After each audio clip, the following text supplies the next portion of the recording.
I'm sorry for you. Continuing. All right, Eric Comer. Nice to meet you. Nice to have you here. Um, so, so dope. You consider yourself more of a songwriter. And you said something about top lining, which I want to get into in a second. But when you said songwriter, so explain to me why you identify more as a songwriter than an artist. Okay.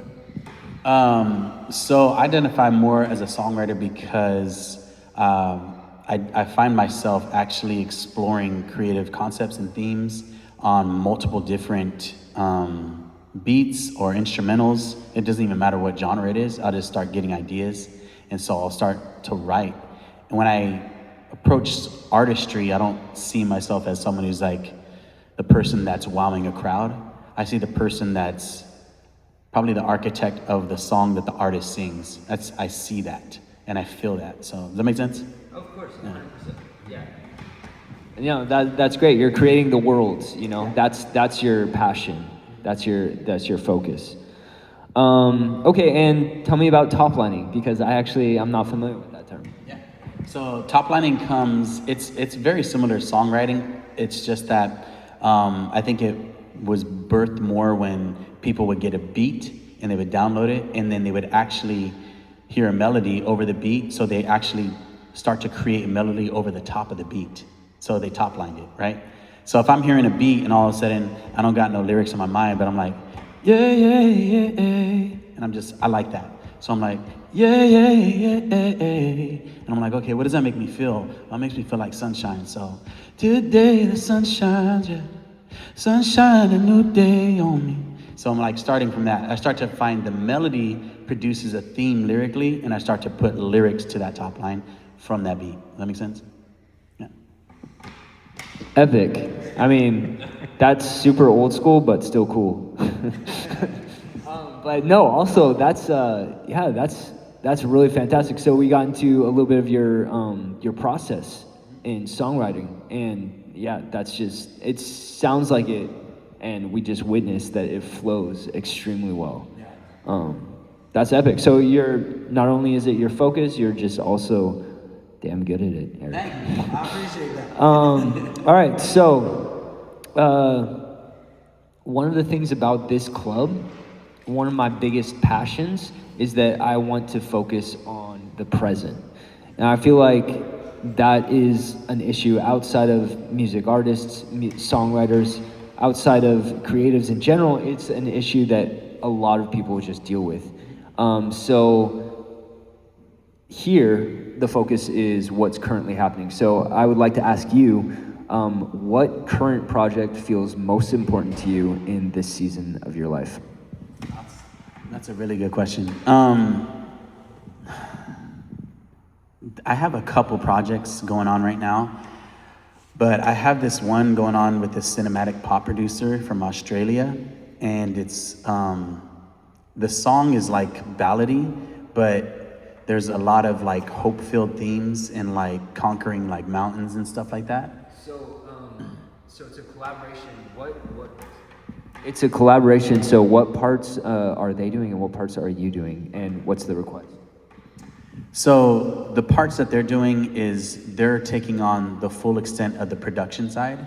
So I actually interacted with this guy on Instagram a while back, and I heard this his music, and I was like, I like this guy's productions. Yeah, and then so I hit him up, and I was like, this is awesome. I went to one of his songs, and I just commented. I was like, bro, your stuff is really good. I love it. And he goes, thanks, man. And then he jumped over to my page and checked out some of my stuff, and he's like, wow, that's pretty epic. And then that's kind of how it all started. So from there, I reached out and I said, hey, I would love to work on this song with you. Here's a piano chord progression. And then he wanted to work on it. And then so he sent me back a file through WeTransfer at the time. And then I started top lining everything about it and then sent it back to him. So he's in the process of it. Does that answer your question? Yeah? Well, that answers the second question, but the first question is, what's the current project that's most important to you? So that is the current one because the themes in it I really believe in. It's not a faith-based one. It's actually something that would actually cross over and we're aiming it to be pitched so that it can be picked up by a music supervisor or a sync agency so that they can represent the song, whether on a non-exclusive or exclusive license. And so that's the aim of this song, but I like the theme of it the most versus the other projects I'm doing, because the other projects are really fun, but this one I believe in more. That is, that's amazing to hear, for lack of a better word. The fact that you're prioritizing this, like this is the most important thing to you because you believe in it. That's special, because, you know, sometimes your most important project is just what you need to get finished, you know? But this sounds like this is your most important project and others are on the back burner specifically because this is something that resonates deeply with you. That's super epic. 100%. Who gets the royalties in this situation, doing like a collab like this? So everything is money, but there's things that I've found where, like this network with this producer, you have to find someone who's willing to, if they're not gonna charge you a flat rate, then they're willing to do split percentages. So in this case, we decided to do split percentages. And we haven't even talked about what he gets and what I get right now. Typically you do that at the front end, but we kind of really clicked and kind of felt a trust between each other. So we kind of gave ourselves permissions to be like, yeah, let's just create first. That isn't always the wisest thing to do. And if you're curious about that, we could talk about that too. But in this case, we did it this way. So depending on what he requests, I'm assuming he's gonna go for 50% on the songwriter share, and I'll go 50, and he's also, I'm assuming he's gonna go for 50% on the publishing share. And both of those are different, but they add up. So if he does 50, I do 50 on songwriter share, that's 100. And then if I do 50 and he does 50 on the publishing, that's another 100, which is 200%. With our pros, which is I'm with BMI, he's probably with PRS, which is overseas, UK. So that would be when if the song gets picked up and pitched and someone buys it, depending on the budget of what show or movie or whatever gets it, then the split percentage is already intact. And then the money comes in from whoever picks it up. Sounds like you got it all figured out. Figuring out. So, yeah, I've never heard of, what did you say, APR? PRS, yeah. I have BMI, I'm pretty sure, BMI. And I think a lot of people, well, we have one person, but a lot of people would be, myself included, are extremely interested in the process of pitching for sync licensing. I've heard some people talk about just that you have to have a manager in order to actually get through all the red tape and like connect with the right agencies and whatnot. What's your optimism about this?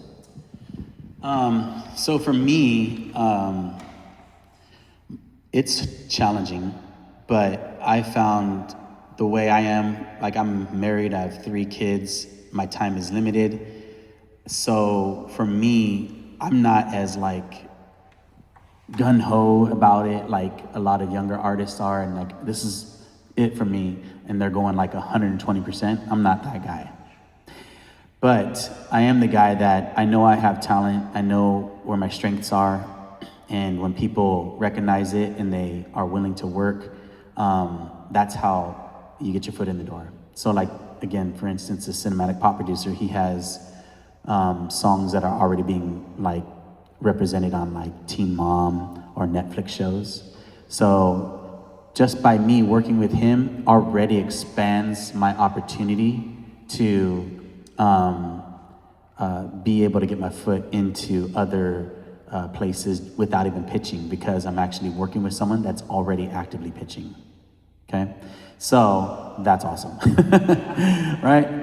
Yeah. And so I have 2 songs being represented and by a very reputable sync agency, and it hasn't been placed in any shows, but it's being actively represented. One's an exclusive license and one's a non-exclusive. And how I got that was, and just in a nutshell, non-exclusive means they're not the only ones that can represent the song. I can get 5 other people too, or like other agencies or music supervisors. But exclusive means they're the only ones I get permission to rep it, you know. So I have one with them exclusively and one with them non-exclusively. But to carry on, I got that opportunity when I was taking a beat making production class, and the mentor in the class was basically like, I said, hey man, I got a couple songs, I finished them, I would love to show them, see if you have, you know, a way to get him in the door somehow. And then he's like, yeah, let me hear him. So then he listened to him, he goes, yeah, I'm gonna send him over to my connection. And he tagged me on the email, tagged the agency on the email and said, hey, this is one of my students in my beat making production class. He has a couple songs. I just, if one of them works, or if any of them works for you, cool. And that's all he said. And then they got back and said, we want this song, and they signed it. That's a success story. Yeah, that's epic. There was one question that I wanted to ask and like forgot. I think we've been doing a lot of stuff, but I want to go back to this song before moving on. You said this, you believe in this, and you said it's also not necessarily religious, but it is about faith. Yeah. Right. So tell us a little bit about what the song's about. Yeah. So this song, I was in this, you know, you start to get in these circles of songwriting circles, beat makers, or whatever it is, right? Music junkie here, I'm guilty. But on these circles, I saw this one person, he created a pitch, or actually he didn't create a pitch, he actually had a pitch from people he was working with, and the pitch was verbatim, write a song about someone overcoming their fears and suddenly having this conquering attitude that they can do the impossible. And it needs to be done in 12 days. So I was just like, all right. And I wasn't part of that like forum. I just saw it and then I just wrote about it. Because you could actually be like, okay, if this is what people are looking for, I can write about it and pitch it myself. You know what I'm saying? Yeah. So I did that. But the reason why I like it so much is because it really like helped me to remember like all the possibilities that I overcame and on my faith side. But I was able to write about it that people that don't have faith could actually really resonate with the song as well. So when I'm writing it, I'm thinking about God, but I'm also thinking about, man, every person universally could actually relate to this. Right. And so that's why it excites me, because I'm like, this came from a real place and it's gonna mean something real to other people because of that. But at the same time, they don't even know I'm talking about God, and I'm actually, my purpose for this song is to get it pitched and picked up, you know? Yeah. Definitely important. Yes. Powerful. All right, I forgot the other question, so we'll just move on for now. So, with this current project, what are some of the biggest obstacles or challenges you're facing, and that's preventing you from either in the process or even post-process of like the sharing aspect? Because, you know, the creation goes through sort of 3 processes, the initial concept, the working on it, and then the sharing it. So what are some obstacles that you're facing right now? That's a good question. I think for me, the obstacles are always like, it's the struggle and the tension between being able to sing a song and write it and not being good at putting yourself out there as an artist, because I'm not an artist, but there's tension there. And that's the hardest thing for me psychologically, because people out there that are artists, they're like, you have to have an element of a diva, like, or an element of Tony Stark's about you. That is just like, look at me, you know what I'm saying? That's, an artist has that mentality. I don't have that mentality. So I want to sing the song because I wrote it, and I do believe in my voice, but I don't feel called to be on a stage and being up there being that Tony Stark's guy, like, you know, look at me, you know what I'm saying? So there's always tension on that. when when you're dealing with family, you have to have a huge amount of patience for the creative process and actually surrender that to your wife and kids, because the creative process can become so strong that it actually will overtake you and make you forget about your primary responsibilities. Because that's how strong the creative like juice is. And I think God, this is gonna go on the faith side a little bit. God has slowed me down tremendously, caused me not to actually arrive many times and still, so that I could actually prioritize what actually matters to his heart. And I realized after the fact that it actually matters more to my heart. And that's always a challenge. But it's a beautiful challenge because, it's like that song, please don't, take this, beautiful things that I got. If you could that's the tension. It's like that dude's an artist and he coined what people go through. It's like, hey, there's things that actually matter way more than your craft, but he's crying out not to lose the perspective of that. And it's to me, in my opinion, it's a prayer. Yeah. And now that is your that is what you've gathered from that song, right? Not like his interview or anything. Yeah, I haven't seen the interview. I just when I hear that song, I'm like, that's a good song. Yeah, hell yeah. No, it is. It is. Benson Boone's a performer. He totally is, yeah. But yeah, that song is absolutely incredible. All right. These are all great answers. Loving sounds like a good space where you're in too. Like you have the benefit, you have the privilege or gift, I should say, of your wife and your kids, and then you're also working with other people, and there's always that potential to as an artist, we're not necessarily even from our perspective, but what we're given as a perspective to be okay, making it. I have to. That's all that matters, right? But so you can look at these rosy clouds in the distance, but it just sounds like what you're doing right now is awesome, and yeah, so that's super cool. So we're let's see. I'm just gonna move on to two more questions. I think this is longer than, but whatever. We have plenty of time, right? So, what art have you been appreciating a lot recently? Like you just mentioned Benson Boone, but who's been on your playlist on repeat most recently? Let's see. Better say me, dog. Have you heard of Jay-Z? No. Not repeat, but I frequently visit his music, is Josh Garrels. Oh, yeah. I love Josh Garrels. And I write a lot of pop stuff and stuff that you would think is commercially, and I think I do that because my voice is lensed to that. But I have this huge, roots in someone who's diverse, unique, and original and different across the board.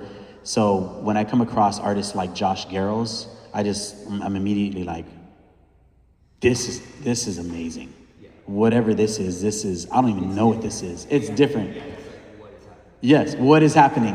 And you're trying to savor every taste that's coming out of the songs he's making. You're like, that boy just dropped 16 bars of genius in rhythmic rap formation, and I was just stuck on his singing. You know what I'm saying? How did that come out? Yeah, he's incredible. Totally incredible. There's a song where it's I think it's the one. Wait, it might be "Wait for Me." Don't wait for me. Yeah. It might be that one. There's one was Is that Ulysses? Ulysses. Oh. I know the melody line of "Please don't wait for me." Yeah. I've lost my way again. Yeah. Beautiful melody, right? Well, there's another one though that I think I'm thinking of a different song. I love that song. I can't remember the one I'm thinking of. It might be White Owl. Oh, White Owl. There's a song where his melody line, to me, I capture these I see these glimpses of genius. His melody line ends, and then keeps going. There's just something, I'd have to pull up the song. So maybe we'll do that in a second. But but yeah, he's incredible. So Fire Arts, he just dropped a bunch of new stuff recently too, I believe, yeah. Okay, last question. Is there any sort of, would you say there's a, I think I might know the answer to this, but I want to hear what you have to say. Is there a theme to what you are trying to give to other people with your songwriting? Like, the whole theme that I have is, I feel like it's hope. That's the theme. And I know that's a basic thing, but it's basically what causes people to keep going, you know? So anything that sustains my heart, anything in my life that causes me to overcome. So hope is one big theme. Another one is overcoming. That's a huge theme. So like when you're writing in the sync space, there's a lot of, in my opinion, things that you could write about, things that, like, and I've done this recently, that it's not me, but I can do it, and I challenge myself to write about it, and I love it. Can I give you an example? And I'll go back to answering that question. Like, I wrote this song, and I remember I was like, I've been married for years, and I love my wife, but like, I'm writing this song right now, and it's like a pop love song that is not me. It's some dude, but I'm writing it, and it sounds amazing, like, and in my opinion. And I'm like, when I hear the story, I'm like, oh, that's a good story, and I'm writing it, like, and it's crazy to be able to do that. But like, that's not what ultimately drives me. What ultimately drives me is like, how do I actually communicate kingdom principles undercover in my lyrics in a way that God could flip on a person's subconscious without their permission? And that's the beauty of music. It's that you can walk into a store, hear a song, hate the song, and be singing it on the way home. You're like, oh my gosh! You know what I'm saying? It didn't ask for your permission to get stuck in your head. So how do we become writers like that in order to drop seeds into someone's heart that the Lord promotes and he can use later on in their subconscious while they're sleeping? I feel there's a call on that. How do you do that? For me, hope, faith, love, romance. So when I'm writing a song about romance, like, I show my wife that song, she's like, I hate that song. I was like, she's like, it's not you. I was like, I know it's not me. I was like, but it's somebody that's about to get into a relationship. When I'm writing that song, I can be like, I can go in this direction, but Father, how do I communicate a principle in a relationship that's not Christian, but you actually promote that virtue? Right? I believe in that. And I believe if we're artisans, if we're wordsmiths, if we're rhyme sayers, if we're lyricists, if we're top liners, if we're craftsmen with words, that's our job. How do I communicate something from his heart into this context for a people that's going through this, and it's an Ed Sheeran crowd? And how do I influence the mind of the person about to sing it, I would, yeah, you did. I would say that is also something that I strive to do, and just, like putting aspects of what I believe into my music without saying it outright. And so I'm fully 100% with that. I think there's a couple things. One, when you hear the song and you like can't help repeating it, that's just because it's catchy, But I want to say this: everything's connected. So when you're writing, as you're saying, these principles of hope and love and perseverance and overcoming, these principles, God's planting seeds all the time. So when something's true, it's true. And it's multifaceted, and a person might go through their life, and they're having their own experience. They're experiencing life from a certain perspective. They might have a relationship with religion or faith that's completely different from someone else's. They're on their own journey. Wherever their journey is, they either will or will not listen to the truth that is presented to them in their life as they're walking. And so, when you put truth out there, whatever that truth is, it doesn't need to say anything more than the truth.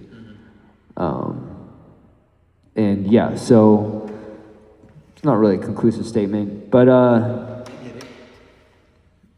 epic, Eric. Thank you so much. That was really cool. I loved hearing what you had to share.